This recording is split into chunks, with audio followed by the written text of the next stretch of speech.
Stres uzunömürlüyün qənimidir. Əksər insanlar real yaşlarında daha yaşlı görünür. Başqa sözlə desək, erkən yaşlanmaya məruz qalırlar. Erkən yaşlanma səbəblərini araşdıran tədqiqatların nəticələrini göstərir ki, kritik dövrlərdə yaşayan gərginlik, stres orqanizmi çox yorur və yaşlanmaya məruz qoyur. Amerika mütəxəssisləri bu degenerativ prosesi araşdıraraq belə bir nəticəyə gəliblər. Sağlamlıqla bağlı əksər problemin mənbəyi məhz stressdir. Heidelberg Universitetinin klinikasında mütəxəssislər belə bir araşdırma aparıblar.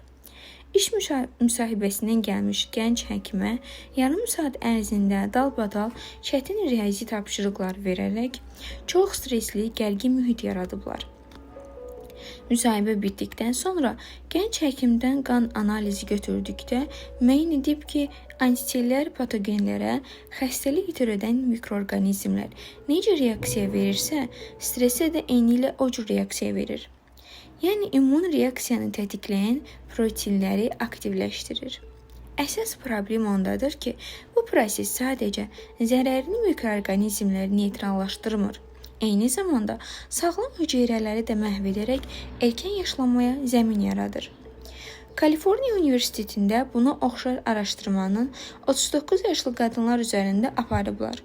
Övladlarının xəstəliyi üzündən kəskin stresə məruz qalmış qadınların göstəriciləri ilə sağlam övlad sahibi olan və daha az stres keçirmiş qadınların göstəriciləri müqayisə edilib.